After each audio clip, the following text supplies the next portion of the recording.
Estamos aqui hoje com um episódio muito interessante sobre um tema que muitas pessoas gostariam de saber, mas essa informação não chega para elas. Estamos aqui hoje com o Luiz Fernando Zorzenon, ele que tem a formação engenheiro agrônomo pela Exalc, com 40 anos de formado, e ele une essa parte teórica junto com a parte prática, que faz muito tempo que ele trabalha na área. Gostaria de agradecer sua presença aqui, Fernando. Vai ser algo que o objetivo, né, da nossa conversa é trazer informação para as pessoas, uma informação de qualidade, que seja útil para elas, que elas consigam aplicar no dia a dia e que vai gerar benefícios para a saúde. Como a gente estava falando aqui antes, o tipo de informação que a gente vai trazer hoje é muito valiosa e, por algum motivo, as pessoas acabam não tendo acesso a elas. Então vai ser um prazer ter você aqui. Espero que as pessoas os telespectadores gostem do nosso papo. Lucas, fiquei muito contente com a oportunidade de vir. É uma coisa que me apaixona muito, a alimentação, tá? Quando eu penso, as pessoas pensam em nutrição, e eu penso antes da nutrição, a alimentação, porque inicia-se aí, né? A nutrição é obtida através de uma boa alimentação. E aí eu fiquei contente, porque eu posso passar um pouco da minha experiência, o que eu aprendi de quase 35 anos de Secretaria da Agricultura, trabalhando com a agricultura familiar, trabalhando com a produção, basicamente, a gente chama de HF, né, horti e frute, basicamente aqui na região, apesar de trabalhar em outras culturas também, mas esse foi o meu forte. E como que foi esse início para você? Como que você decidiu trabalhar na área? Como que era esse cenário há 40 anos atrás? Porque eu acredito que pode ter mudado dos dias atuais. Como que foi esse começo aí na década de 80? Bom, assim que eu saí da faculdade, né, você sai com paixões diferentes do que a vida depois te guia. Eu comecei a trabalhar numa propriedade rural e lá eu tinha um senhorzinho já de uma boa idade e ele tinha uma cabeça muito ligada a fechar o ciclo, né, o que a gente chama hoje de economia circular. Ele fazia. Tinha tudo na propriedade. Ele tinha o porco dele, ele tinha a horta dele, ele tinha peixe, ele tinha bovinocultura de leite, ele tinha bubalinocultura, ele tinha búfalo para poder produzir a mussarela que ele gostava. Então era muito interessante, grãos, soja, milho, cana, era muito integrado. E isso, a posterior eu tive a oportunidade de passar no concurso público da Secretaria da Agricultura, na CAT, que é o órgão que eu trabalhei, que é a de Assistência Técnica e Extensão Rural. E desde lá, eu peguei esse conhecimento e já vim trazendo para a agricultura. E hoje isso aí é a nata, né? O que mais se usa hoje é a sustentabilidade dentro da produção rural, a produção agrícola. Esse ponto que você falou, Fernando, é interessante, porque você está falando de economia circular há décadas atrás. E a gente vê que hoje isso aí está na moda, né? É uma coisa que parece estar na moda, mas é um conceito que já tem muito tempo aí principalmente você aí, que você já tem contato, né? Lucas, eu até quero fazer uma provocação, né? Vamos imaginar a pessoa hoje vai...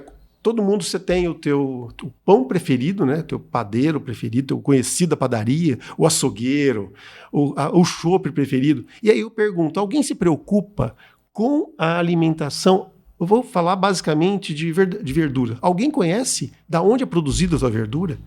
Os grandes mercados, hoje você vai no supermercado, eu não sou contra o supermercado, quitanda, de jeito nenhum, nem varejão, mas é primário, né?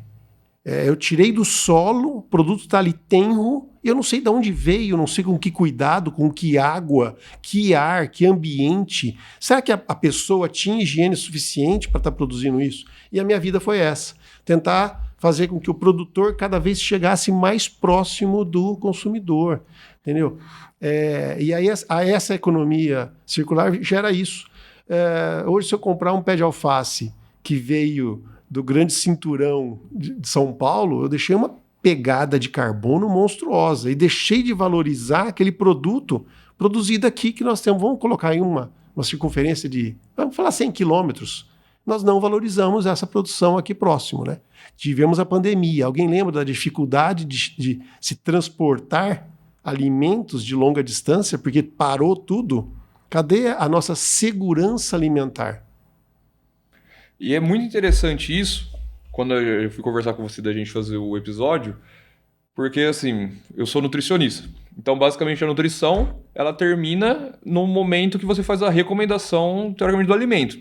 eu nunca, pode existir, né? Mas eu nunca vi um nutricionista que faz esse trabalho aí, além, né, da escolha. No máximo ele indica um local, assim, mas essa parte de a especificidade da produção não existe. E é interessante porque a gente tem esse raciocínio, né? Recomendações básicas, todo mundo sabe. Ingerir alimentos naturais, saudáveis. 3 porções de verdura, 3 porções de frutas, né? E só que a história não termina aí, né? Aí começa uma outra história, que é o que a gente vai falar hoje, que é o que você está trazendo. Que é realmente esse raciocínio, né? Poxa, eu vou comer um alimento natural. Ele pode ser mais ou menos saudável? O que tem aí por trás disso, né? O que você pode falar sobre isso? Primeiro, essa questão das pessoas não pensarem sobre, e segundo, sobre essa pergunta, né? Sobre o quão um alimento pode trazer algo junto com ele, pode ser bom ou ruim para alguém. Olha, basicamente, eu não consigo pegar um produto de uma qualidade B e fazer, na hora de levar para o meu prato, se transformar em qualidade A. Então, a qualidade do alimento fresco que eu estou... Aquele nível, eu só consigo piorar, eu não consigo melhorar. Então, quando a gente pensa em produtos frescos, me desculpa, mas eu estou pensando muito na parte de HF, hortifruti, né? Estou pensando em alface, almeirão, flores, frutos, tubérculos, raízes, estou pensando nisso.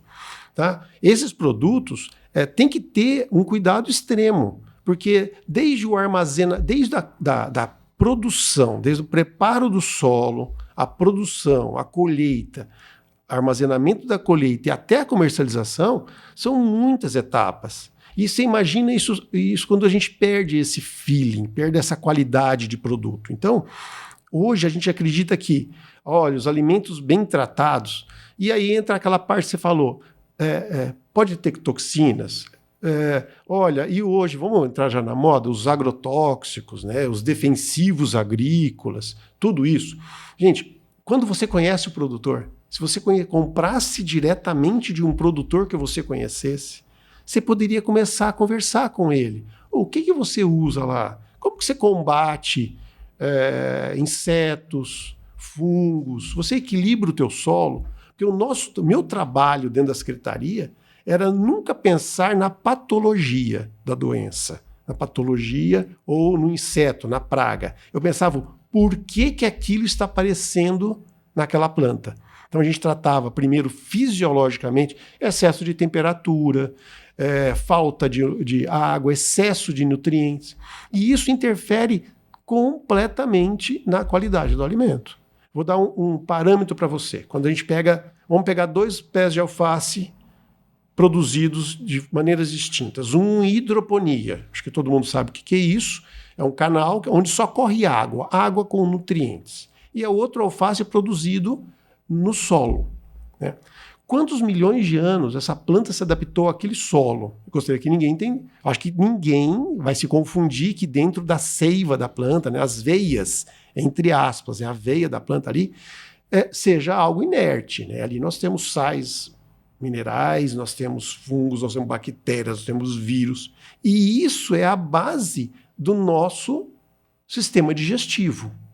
Isso. Então, quando a gente pega isso, há trabalhos de pesquisa, até colegas meus que desenvolveram isso, em que eles comparam o alface produzido convencionalmente no solo e um produzido hidroponicamente. A quantidade de bioflora, de biovida, né? Bio é vida, ele fala biovida porque é uma vida viva mesmo ali dentro, não é só o alface que está vivo. Eu tenho todos os agregados dele, que estão diferentes. Então, o solo, nós podemos dizer que a gente, entre aspas, come um pouquinho de terra, né?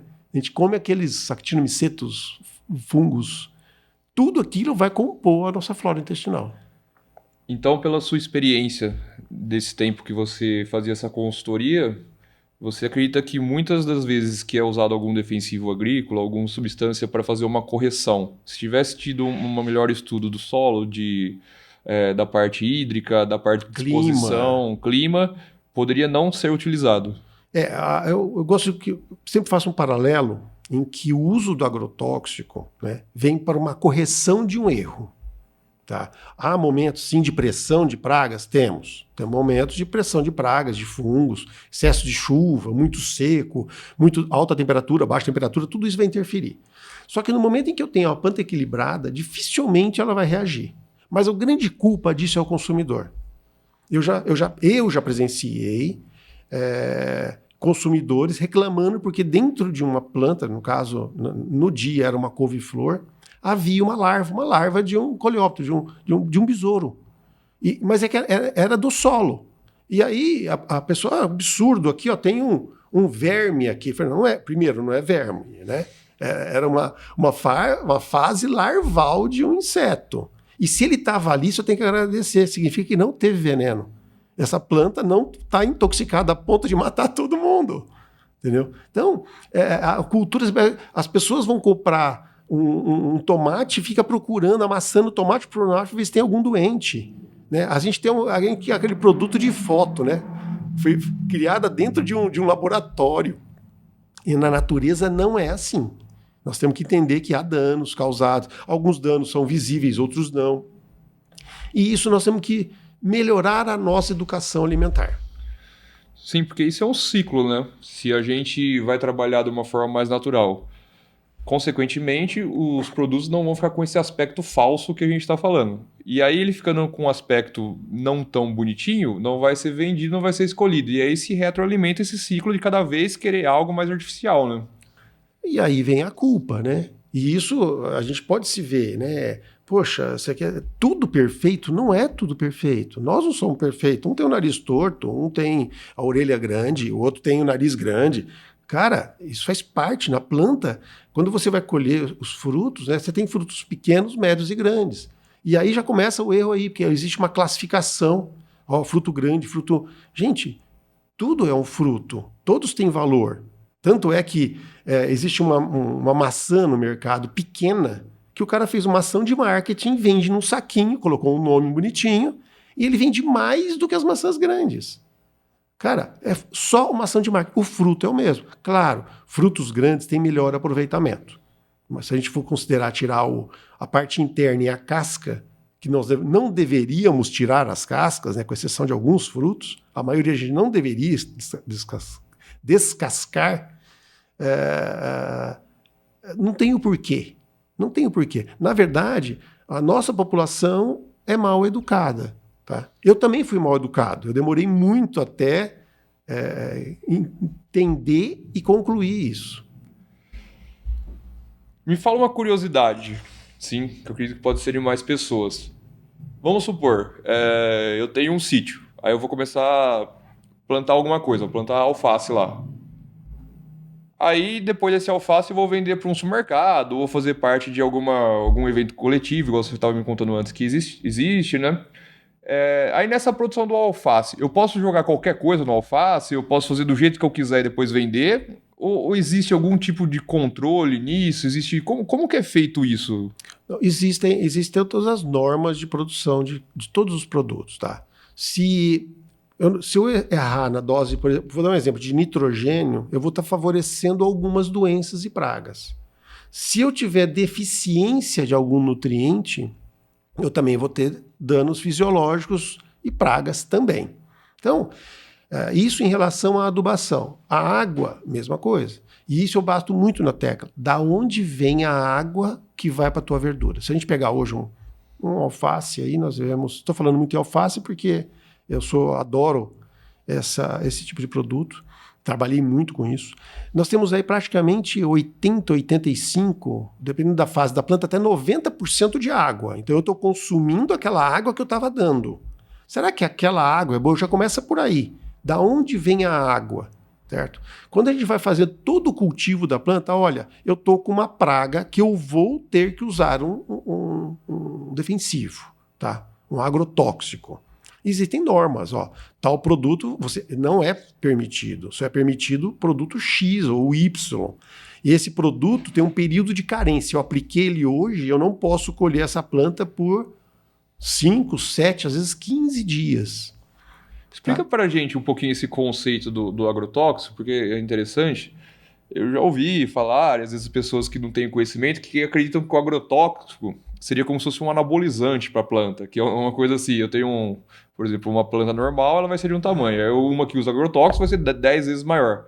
Explica de uma maneira resumida, básica, o que é o conceito do agrotóxico, qual que é a finalidade dele? Olha, quando a gente pensa em agrotóxico, né, sinceramente eu não gosto desse termo. Esse é o termo usado no país, corretamente utilizado, é agrotóxico. Eu não gosto desse termo, tá? Porque nem todos são tóxicos, tá? Eu sempre fiz um uso de produtos alternativos, e existem produtos alternativos conforme a condição, mas você tem que ter um trabalho forte naquela área. Os agrotóxicos ele vem normalmente para controlar uma praga ou uma doença. 99% do tempo é isso. A não ser com exceção dos herbicidas, né? Dos mata-mato, né? Eu tenho uma cultura que eu não quero que tenha determinada mato, eu uso um herbicida, né? Matador de mato, herbicida, mato essa planta e aí eu ponho a outra cultura que eu quero. Com exceção desses, todas as plantas eu vou fazer uma correção, seja preventiva ou curativa. Nós temos que entender que nós temos agrotóxicos de uso de choque. Eu tenho um inseto, o produto cai nele, mata instantaneamente. Eu tenho produtos que ficam sobre a folha por um determinado tempo, até que ele seja degradado pelo sol, pela água, por uma série de fatores. E esse aí, ao inseto ao se alimentar, ou o fungo que tentar se desenvolver ali, não tem sucesso. E eu tenho os produtos que a gente chama de sistêmicos. É aquele que eu aplico na planta, ele é absorvido ou pela cutícula da planta, né, pelos estômatos, ou pelo sistema radicular e anda pela veia, pelos canais, pela seiva da planta. E aí acaba causando a proteção. Pelo contrário, a maioria dos produtos químicos, defensivos, agrotóxicos, chama como quiser, eles têm efeito deletério para o desenvolvimento da planta. Então é normalmente o contrário do que as pessoas acabam achando, né? E olha, eu vou te falar mais. Quando a gente tem numa planta, esses trabalhos foram muito discutidos, olha, nunca chegou-se a uma conclusão, mas quando a gente vai a nível de campo e vai a nível de mesmo, você percebe que a planta que passou por um ataque de praga ou doença, normalmente os frutos têm uma maior longevidade. Então, vamos dizer assim, porque a planta também se defende. Ela tem da mesma forma que nós humanos nos defendemos de uma infecção, de uma virose, espirrando, tossindo, tendo febre, alguma coisa, a planta também se defende. E quando ela se defende, ela solta uma série de enzimas dentro da planta que isso, em muitos casos, a medicina oriental é muito usada isso, é benéfico para o ser humano. Então, o que seriam? Normalmente, vitaminas, sais minerais e enzimas. Tá? Então, você tem como provar isso? Não tem como provar. Eu provo como? Culturalmente. Você pega cultura asiática, principalmente japoneses e chineses. Eles têm esse cuidado de pegar plantas que passaram por determinada dano, seja inseto, ou fungo, ou vírus, e se alimentam sabendo que vão conseguir uma melhor resistência, vamos dizer assim, um melhor alimento. Em todos esses anos aí que você fazia esse trabalho de consultoria com os produtores, fazia essa análise, o que você percebia que era um erro comum na maioria dos produtores, algo que você via que prejudicava o desenvolvimento, prejudicava a qualidade do que ele estava produzindo? A falta de apoio do consumidor. Tá. Se hoje você for nas feiras livres de Ribeirão Preto, você vai ver que a maioria, ali você vai contar nos dedos quem são os produtores. Porque o produtor, quando ele está comercializando, seja numa feira ou num Ceasa, ele não está produzindo. Só agricultura familiar, são 2, 3, 4 pessoas da mesma família produzindo. Se sai um, eu estou perdendo 25% da minha mão de obra se forem em 4. Então, o grande problema do produtor hoje é atingir o consumidor. Por isso que o sucesso dos produtores que estão na nossa região, produtores familiares hoje que mantêm a produção forte, a família se uniu, um é responsável pela comercialização, o outro é responsável pelas compras dos produtos. Então, o grande gargalo do produtor hoje é o mercado. é o que a gente chama depois da porteira. O antes da porteira ele sabe fazer, comprar os insumos. O dentro da porteira ele sabe fazer, que é produzir. E o depois da porteira é onde há a falha. E é onde eu falo que nós, consumidores, temos a culpa de comer produtos de baixa qualidade. Por quê? Quem é o cara que ganha com isso? É o grande atacadista, que compra de pequenos produtores, mistura tudo dentro de um caminhão e traz no Ceasa.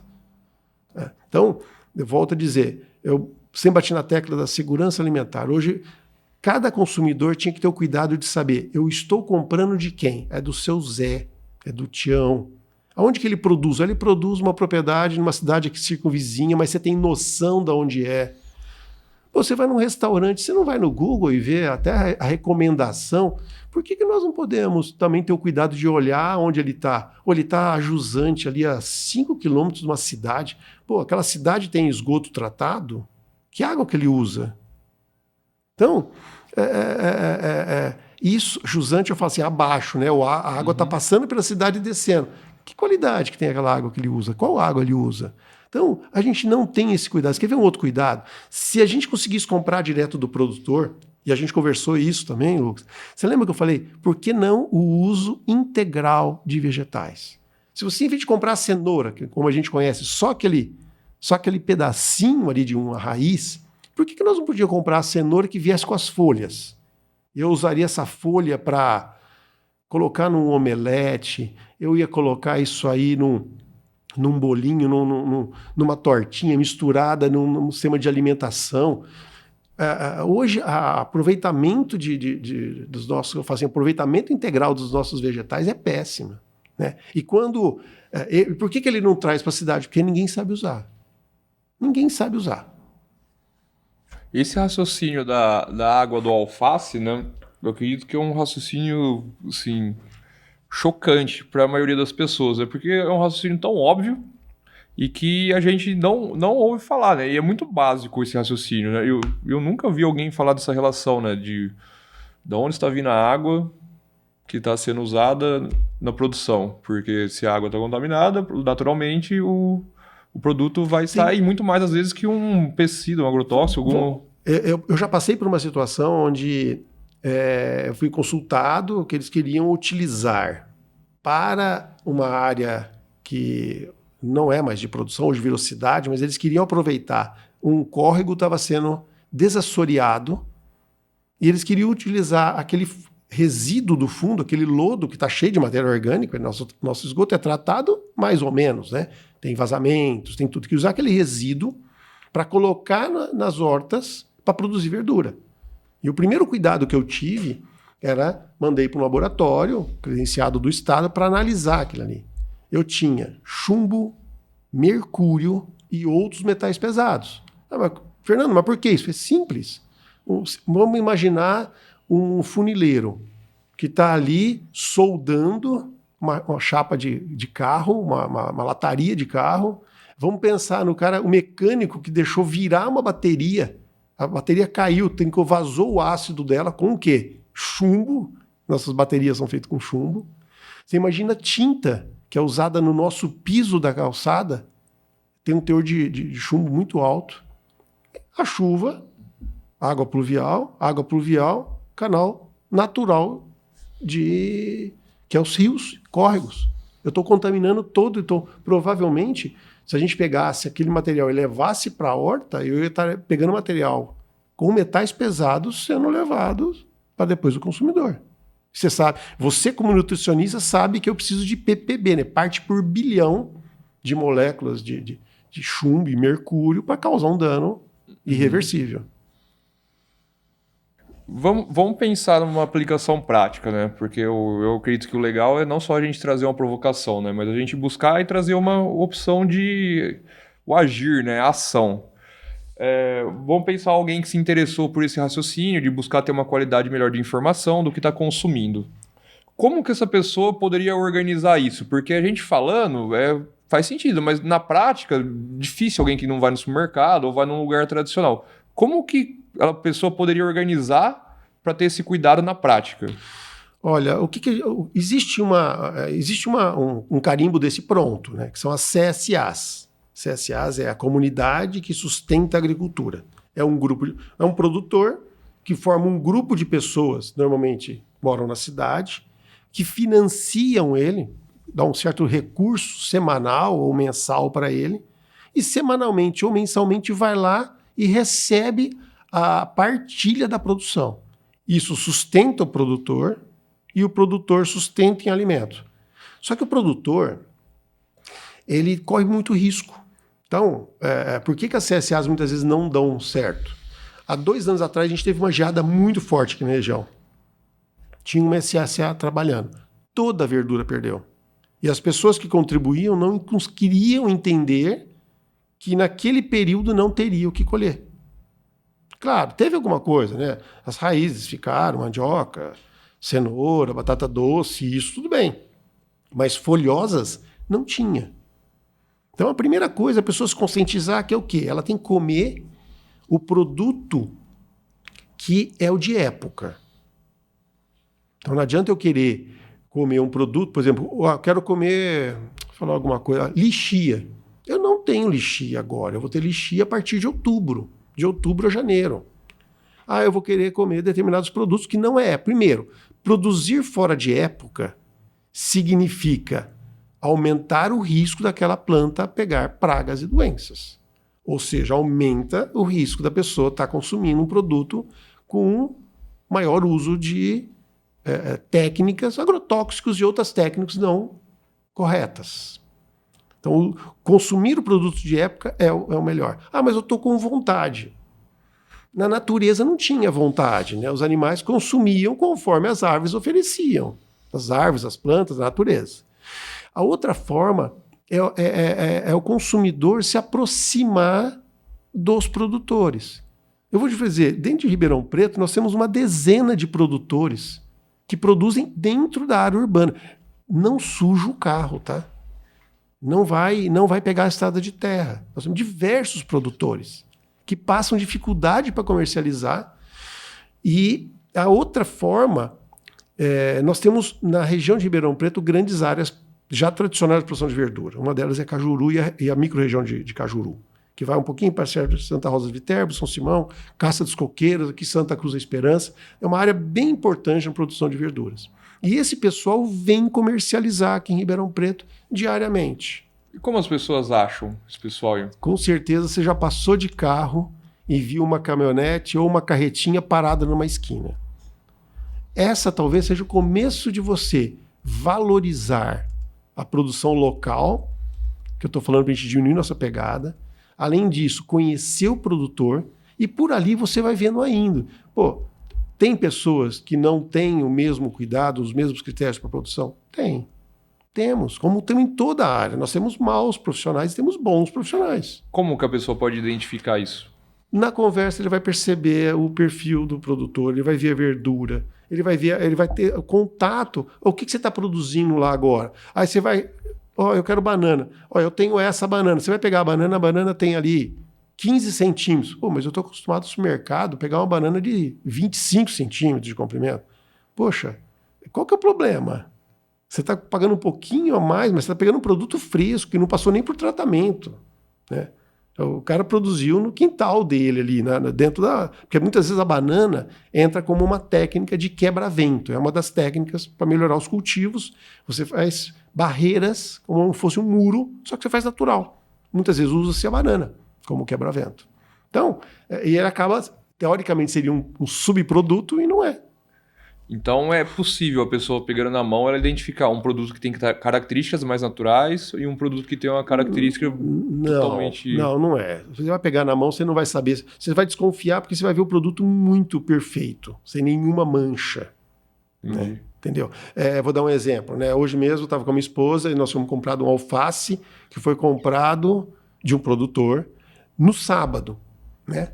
E aí, quando você pega onde houve o corte, onde você cortou a planta do solo, ficou todo amarelado. Na verdade, aquilo ali você está tendo oxidação, né? Porque você cortou, né? Cortou as células, libera ali enzimas, sais, e aquilo ali começa a subir pela planta. Então, você comeu aquele alface ali, sobrou um pouquinho, você tem que fazer o quê? Você tem que acabar de cortar esse alface, lavar, higienizar. Todo mundo tem que higienizar. O solo é produzido no solo, gente. Então a gente usa esterco. Nós temos coliformes totais, não podemos ter coliformes fecais, né? Fez a lavagem, enxugou, passou numa... como enxugar? Hoje tem muita centrífugazinha de mão, parece uma panela, parece uma caçarolinha que você gira. Põe no Tupperware, você tem verdura ali para 3, 4 dias tranquilamente. Tá? Então, como que eu sei se o produto está contaminado com defensivos ou não? As análises laboratoriais são caríssimas, porque esses produtos se degradam. Ninguém vai achar que eu coloco uma molécula na planta e essa molécula fica ali, não, ela vai se degradando. Fernando, mas eu ouço falar que tomate normalmente tem muito agrotóxico. Tem, porque é uma planta muito sensível e produzida para produzir muito. Como que você come? Eu falo, claro, eu compro tomate verde, extremamente verde. Por quê? Eu coloco num lugar bem ventilado e deixo ali 1 semana, 10 dias para que ele amadureça. Porque o fruto está vivo, ele respira, ele transloca, ele vai estar degradando as moléculas do agrotóxico a carbono, enxofre, esse tipo de produto. Quais que você vê que são os alimentos mais potenciais para ter uso de agrotóxico? Assim, uns 3 que você fala assim, esses aqui normalmente são muito sensíveis. Olha, é muito difícil de dizer, depende da região e da época do ano. Tá? Eu já vi muito trabalhos, análises, e você não consegue uma relação perfeita. Tá? Porque você pega, por exemplo, o pessoal fala muito de tomate. Tomate usa normalmente uma quantidade maior de defensivo. Mas tá bom, aí você fala assim, eu não vou comer tomate. Aí você chega, vai numa pizzaria e pede uma pizza de mussarela com tomate. Você está consumindo indiretamente. O tomate que você compra numa latinha de molho, esse tomate é produzido em alta escala. Eu garanto que muita pessoa que entrar numa área de produção industrial de tomate nunca mais compra molho de tomate. Né? Porque ali morre tudo. Né? Morre barata, morre rato. Tanto é que ketchup tem um índice de pelos de rato que pode ter por determinado volume de ketchup. É analisado, ver quantos pelos de rato tem por colher. Então, a dica principal aqui seria, então, se você está consumindo, pensando nos alimentos naturais, alimentos de época, a probabilidade já é menor. É menor. Porque até normalmente esses produtos são mais baratos. E se ele é mais barato, o produtor não pode gastar muito nele. Até nisso nós temos que considerar. Então, o produtor sabe. E aí é mais fácil de produzir, você não precisa fazer nada. Nada, entre aspas. Todos os cuidados, menos aqueles que vão ultrapassar o que é... Só do clima estar favorável já ajuda bastante. Esse ano nós estamos com um clima excepcional para a produção de folhosas. Nós estamos noites frias, dias bem ensolarados, não estamos tendo pluviometria. As folhas nessa época do ano, você pode ver, tão lindas para você consumir. Ontem mesmo eu passei numa quitanda, vi uns alfaces americanos, né? O brasileiro pegou essa mania de comprar o alface americano e estavam lindos, bonitos, né? E nós estamos numa região quente do estado, então é sempre um produto pior de qualidade. Tá? Então, a dica é, procure o produtor, tente comprar direto do produtor, valorize ele. Mas o produto dele sai um pouquinho mais caro. Merece. Merece porque ele está muito próximo, a pegada de carbono é muito menor. Nós estamos agregando valor na região, né? Você está pegando o teu dinheiro e deixando aqui. Você não está pegando o teu dinheiro e entregando para um cara que vai para 200, 300 quilômetros daqui. E é interessante esse raciocínio, porque se a gente for pensar desde a época que você começou a trabalhar na área até hoje, muitas coisas mudaram para o bem, talvez algumas coisas para mal, o mundo muda. O que você falaria, assim, que é principal, assim, tem várias, mas alguma coisa que você falaria, assim, isso aqui veio, foi uma evolução que teve, que ajuda bastante, e alguma coisa que você vê que, assim, nossa, isso aqui faz tempo que está com esse problema não resolve, não melhora, não evolui. O não evoluir, que eu vou começar por esse assunto, né, que eu sempre gosto de melhorar, nunca de piorar. Então eu vou começar do pior para o melhor. O pior é a população, em geral, e eu me incluo, tá? Porque eu sou da população também, a gente sempre tenta buscar o que é mais fácil. Então, sabe aquela regra da nutrição? Se quer uma alimentação saudável, descasque mais e desembrulhe menos. A população quer o fácil. Então, eu vejo a produção de vegetais, o que a gente chama de minimamente processados. É um alface que foi lavado, higienizado e colocado num saquinho. Duvido que alguém de vocês, alguma população, já tenha entrado numa unidade dessa. Eu acho isso super legal, como uma agregação de valor. Acho mesmo, porque afinal de contas, algumas folhas de alface que você jogar fora da tua casa e colocar no lixo, eu estou aumentando o lixão da cidade. E esse alface, aquela folha de alface que não estava adequada e você deixou no campo, ele vai fazer uma compostagem, vai dar para galinha, vai dar para porco, para vaca, seja o que for outro uso, e não é lixo. Então, eu acho que a população tem que aprender a ter um pouco... sabe largar o fast food? O fast food também está aí.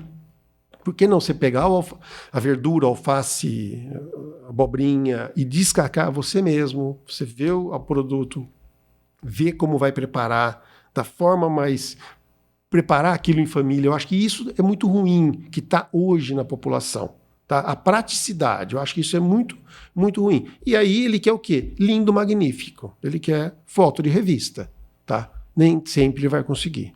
E eu acho que a grande evolução que nós estamos tendo é a utilização de produtos, como que eu vou falar assim, naturais. Então, hoje, você pega de grandes empresas que estão usando produtos biológicos para os mais diversos controles de pragas e doenças.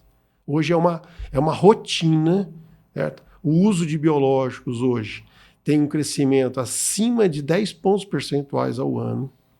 Hoje, empresas que começaram nisso daí cresceram 78%, 80% em poucos anos. E é o quê? Eu vou desenvolver bactérias, bacilos, que têm a capacidade de controlar insetos e doenças. Tá? Existem diversos que têm essa capacidade. Então, mas como que eu faço? Eu for plantar determinada cultura, eu aplico isso no solo. Tá? Micorrízio é um. Eu aplico a micorrízio no solo e ele ocupa o espaço de pragas que iam contaminar aquela cultura. De uma forma natural, né? De uma forma natural. É organismo natural do solo. Uma que está sendo muito utilizado é um Bacillus subtilis, né, esse é o nome científico, que é utilizado para solubilizar nutrientes no solo que não estavam disponíveis para a planta. O nutriente está lá, mas a planta não consegue absorver. Eu utilizo esse micro-organismo, ele tem capacidade de alimentar a planta. Na verdade, é uma simbiose. Ele vive próximo da raiz, ele recebe o exudato da raiz para sobreviver, e ele dá para a planta o nutriente. Então, essa eu acho que é a grande evolução que nós vamos ter. Então, estamos tendo. Isso no controle de pragas e doenças, hoje é uma rotina. Tá? Hoje as empresas, nós temos, já existe a produção industrial e existe a produção que a gente chama de on-farm, ou seja, o produtor monta uma pequena fábrica onde ele compra esses micro-organismos de forma pura, multiplica para utilizar na propriedade. Interessante. Uma dúvida que surgiu minha, uma curiosidade, né? O Brasil ele exporta, depende do produto, ele exporta bastante, né? Tem um índice de exportação alto. Você acha que isso prejudica ou ajuda a produção interna? Então, o Brasil exporta, ele é grande exportador do quê? Né? Quando a gente pegar a grande exportação, né, nós vamos ver alguns nichos. Né? Soja, que nós consumimos soja, talvez indiretamente. Né? Óleo de soja, alguns produtos que usam soja, né? Alguns farináceos, pães, bolos, bolachas, usam alguma coisa ali da soja, mas a gente consome o farelo de soja que é utilizado para alimentação animal. Tá? Então, o grande trunfo do mercado é soja. Aí você vai ter o que é frutas, mas de pontos estratégicos. Então, a produção mesmo familiar, né, que nós temos ali, produção de arroz, feijão, o milho até também começou a ser exportado. A gente era deficitário com a tecnologia, hoje nós estamos exportando milho. Então eu não vejo essa dificuldade, eu não vejo uma competição. Eu acho que tem espaço para todo mundo. E tem produtos que não conseguem ir longe, né? Sim, perecível, muito perecível. Muito perecível, qualidade, né? O hábito de consumo, né? Eu não sei se você... Por exemplo, o alface americano, né? Quem já pegou um pé de alface americano, ele parece um repolhinho. E por que ele é chamado alface americano? Porque nos Estados Unidos, ninguém come o hambúrguer como nós comemos o sanduíche, que usa a folha inteira.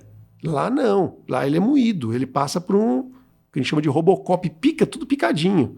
E vai isso dentro do sanduíche. Então, esse alface americano ele é feito para cair diretamente numa máquina que já pica ele todinho. Só que ele é crocante, né? Ele tem o crash. Por isso que ele tem, para ser picado, tem que ser como se fosse um repolho. Sim. Então, quer dizer, aí a pessoa vai se adaptando, pegando aquilo, utilizando de outra forma, entra como moda. Você perguntar para mim, qual o que você mais come? Aquilo que tiver na época. Eu sei que alface americano, em determinadas épocas de verão, por exemplo, eu não como de jeito nenhum. Porque eu sei que vai ter que utilizar grande quantidade de produtos químicos para produzir adequadamente. Então, essa conversa que a gente vê na rede social, às vezes, o pessoal falando, que o Brasil exporta muitas coisas, aí prejudica o mercado interno, só sobra aqui as tranqueiras, é só conversa mesmo. Não, alguns produtos, sim. O caso do café, gente, é que o brasileiro não paga. Aliás, paga, né? Um café de boa qualidade. Tem aquele que paga um café de boa qualidade.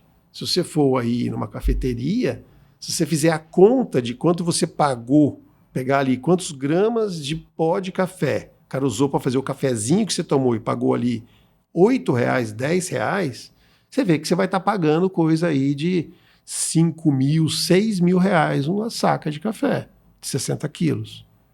Se você pegar... Existe uma marca de café que coloca o café numa cápsula, que vai numa máquina específica. Se você fizer a conta daquele quilo de café ali, você não, no supermercado você olha e passa direto. Mas ali você compra.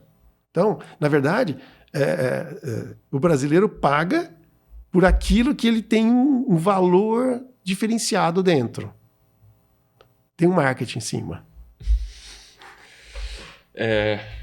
E nesse raciocínio que a gente falou sobre essa produção familiar, essa questão da pessoa estar perto do produtor para ter um melhor controle de qualidade, antigamente era assim, ou não? Olha... Essa proximidade. Há pouco tempo, normalmente o próprio produtor... As feiras livres eram feitas para isso. Se for em diversos países da Europa, as feiras livres ocorrem em esquinas, em pequenos terrenos, onde o produtor, no determinado dia da semana, leva os produtos ali para vender. E é o produto que ele tem no quintal dele, tem na área dele de produção. Certo? É muito comum você estar se deslocando nos Estados Unidos e Europa, tem uma esquininha, o cara vendendo ali frutas, verduras, tudo da época ali, muito gostoso, inclusive. Agora, essa mudança surgiu quando começaram a... Você vê, a pessoa não se desloca mais para casa para fazer comida. O fast food entrou na veia do brasileiro, né? Ninguém mais pensa no slow food. Fazer aquela comida, é você mesmo fazer, você ganhar aquele tempo fazendo aquilo que você acha saudável para tua família. Você pega crianças hoje que não pegam um fruto na mão, não sabe o que é aquilo. Realmente é uma mudança de padrão hábitos. Alimentar mesmo, que está vinculado a uma questão social, né? Uma mudança social que, consequentemente, também muda isso, né? Do mínimo esforço... Desculpa, mas mudança social ou educação? Eu acho que não é mudança social, é educação. A pessoa dá valor para algumas coisas que não é aquilo que deveria ser. Sim. Entendeu? A mudança, na verdade, é a pessoa ter o feeling, ter a capacidade de diferenciar. Se a gente for ali num restaurante aqui na esquina aqui, pedir uma salada, né? Bem simples, né? Uma verdura com talvez um tomate, você paga ali R$20 numa salada, R$30 numa salada. E ali deve ter o quê? 1/3 de um de um pé de alface, o pé de alface hoje vai pagar o quê? R$8, R$7 no mercado. Um terço, vamos colocar R$3. Quilo de tomate hoje, a caixa de tomate estava no mercado, hoje atacadista, R$60 a caixa de tomate. 22 quilos, então R$3 o quilo, digamos que você pague R$8, teve que ter ali 200 gramas de tomate. Então você não questiona pagar R$30 uma salada, mas se você estivesse fazendo em casa, custaria 4, 5. Talvez. Então, a verdade, é aquela hábito que a pessoa fala assim, não, eu não dependo disso. O ultraprocessado vem ocupando fortemente a alimentação do brasileiro. Você tocou no ponto sobre a higienização, e é um ponto que as pessoas têm bastante dúvida, né? O que você recomenda para alguém que foi ali, pegou um produto natural ali para o preparo dele? Que você... Porque a gente ouve muitas coisas também, um monte de produtos próprios, aí a gente fala uma coisa, a gente fala outra. O que você sugere? Olha, a recomendação básica para uma alimentação, né, que eu recomendo, né, é você primeiro fazer uma lavagem grossa, né, uma buchinha, não usar detergente, tá? Detergente é risco em fósforo, fósforo favorece o desenvolvimento de fungos. Então, primeiro você vai lavar com sabão mesmo, sabão normal, sem nenhum problema.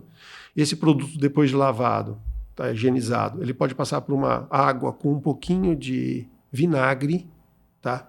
Porque tem um efeito ácido, então se tiver alguma larva ali, alguma coisa, ela vai se desprender facilmente da planta, novamente enxaguado, e depois ficar de molho numa solução com água sanitária. A água sanitária, nós temos que entender, nós temos diversos tipos. Então, a pessoa pegar a água sanitária e ver se é alimentar. Tem água sanitária que não pode ser consumida. Sim. Claro que depois vai ser muito bem enxaguado e vai para a alimentação, sem problema algum. Tá? Existem sanitizantes, tal, mas isso são empresas que vão fazer uma lavagem em grande volume. Não vejo necessidade desse investimento. Sim. É aquela recomendação básica mesmo para evitar, principalmente, alguma larva, algum objeto ficou ali, um pedaço de terra. Olha, já me perguntaram o que eu faço para tirar o agrotóxico da planta. Nada. Não tenho o que tirar. A lavagem é suficiente. Tá? A lavagem é suficiente. Por quê? A maioria hoje são sistêmicos. Então ele fica passando por dentro da planta, não tem como tirar. Tá? O que está externo, se eu lavou, sai. Ah, vou usar, eu já ouvi falar uma coisa, falaram bicarbonato de sódio para deixar embebido. Não adianta e às vezes analisa somente alguns princípios ativos, não tem esse resultado comprovado. E nesses raciocínios que a gente falou aqui, Fernando, tem algum que você acha importante você falar algum detalhe, falar alguma informação que as pessoas podem não saber ou devem aplicar, que faltou a gente falar? Eu acho que sim. Sabe o que eu acho que a gente começar a fazer? Tentar produzir em casa. Um mínimo. Ah, mas eu moro num apartamento. Mas não é possível que você não tenha uma varandinha, você tem uma flor, não tem? Então por que não você tem ali um pezinho de pimenta? Um pezinho com algumas ervas, sabe? Uma salsinha, um estragão, uma coisinha simples, um alecrim. Comece a conduzir você. Eu tenho um canteiro. Então, tem tantas formas hoje, canteiros hoje verticais, horizontais. Ah, eu pego uma telha, posso pegar uma telha. Ah, eu tenho pet, meu cachorro anda em cima. Pega uma telha, um caixote, põe alto, monta. Ah, minha mãe gosta de mexer com insalubridade, levanta, coloca alto. Pensa em fazer algo que você tenha o cuidado. Se você perguntar para mim, você tem? Eu tenho uma aquaponia. Você até conhece a minha aquaponia. Onde eu tenho embaixo o lambari, que eu alimento, em cima eu tenho argila expandida, e ali eu ponho os pezinhos de alface. Esses dias eu tinha colocado manjericão. Aproveitei o manjericão, já terminou. Eu tinha comprado uma rúcula, veio com o sistema radicular, peguei a rúcula, enfiei lá dentro, ela está brotando. Então, vamos produzir em casa, vamos ver a planta crescer, vamos voltar a nossa cultura, vamos voltar a tentar produzir. Eu não tenho espaço de jeito nenhum. Ajude alguém. Porque quando a gente começa a fazer parte do processo, a gente tende a valorizar mais, né? Quando a gente está distante, é só igual a gente está falando, economizar tempo, o preço só... E falta esse cuidado, né? Falta esse cuidado mesmo, tá? a valorização de um valor, né? Nós chegamos, a sociedade humana chegou onde está porque aprendeu a cultivar, aprendeu a caçar e aprendeu a viver em sociedade. E nós estamos perdendo essas positividades, né? Onde um confiava no outro para estar junto numa caça, né? Um confiava no outro para poder estar produzindo junto, e um confiava no outro para poder estar em comunidade. Então, esses 3 princípios, né, vão nortear, eu acho, uma melhoria da sociedade. Eu acho que é por aí que nós temos que estar batendo na tecla. Tá? Eu até gostaria de deixar uma frase que eu gosto muito de levar, que é o seguinte: ó, quem acorda cedo, vai lá, produz e leva até o consumidor, obrigatoriamente tem que ser muito valorizado. Porque é uma vida difícil, dura. Eu não vou dizer que quem está correndo atrás de um caminhão, quem está carregando um caminhão, quem está esvaziando um caminhão, quem está fazendo o trabalho em toda a área médica não seja difícil. Também tem suas coisas. Mas essa pessoa, se eu não tiver esse cara produzindo alimento ali, vai lotar todos os outros ambientes. Sim, é realmente um raciocínio para a gente ter uma melhor qualidade, para isso ser um sistema, para prevenir os problemas, né? É aí que os problemas costumam nascer, né? Não é, às vezes, no último estágio, né? Nesses estágios iniciais, na prevenção, na maior atenção, buscar essa qualidade que tem sido perdida, né, dos alimentos, assim como outras áreas, né? O raciocínio preventivo sempre vai ser o raciocínio mais barato, né? Sim, você lembra no começo da nossa conversa? Se eu tenho um produto com uma qualidade A, eu tenho A e eu vou evoluindo, certo? Agora, eu tenho um produto da qualidade B, eu não consigo fazer ele chegar a A. Eu já vou partir de uma matéria-prima ruim. Quando eu parto de uma matéria-prima ruim, eu não consigo melhorá-la durante todo o processamento. E aí eu estou pensando na alimentação, né? Não adianta eu pegar uma fruta ruim e fazer algum processo para ficar boa depois. Não tem como. Sim. Então, Fernando, foi bem esclarecedor essa parte aí, esses conceitos básicos que a gente conversou. Acredito que quem nos assistir vai ficar atualizado, vai ficar mais atento, vai buscar conhecer os produtores da região, tentar buscar essa vamos dizer assim, ligação com a terra. Sim, e voltar a isso ser um hobby, uma melhora de qualidade tanto alimentar quanto também hábitos como consequência. E é bem legal porque você tem a base teórica, tem a base prática, que você já está há tantos anos isso, e é uma visão, como a gente falou no começo, né? Não é uma visão que está amarrada a uma área, não é uma visão de que realmente vive isso e busca a melhoria, né? A melhoria da área, a melhoria para as pessoas, a melhoria da saúde coletiva. Agradeço você por ter vindo aí, disponibilizado o seu tempo, e espero que a mensagem que a gente vai deixar hoje seja aplicada por quem nos irá assistir. Eu agradeço a oportunidade. Eu acho que todo tipo de bate-papo, né, que seja proveitoso, que seja positivo, tá, gera também positividades. É isso que a gente quer. A gente quer que a pessoa tenha uma ação positiva em benefício dela própria. E ela vai buscar a forma que ela fez e vai fazer isso. Isso aí. Muito obrigado, Fernando. Agradeço a sua presença. Nós que agradecemos.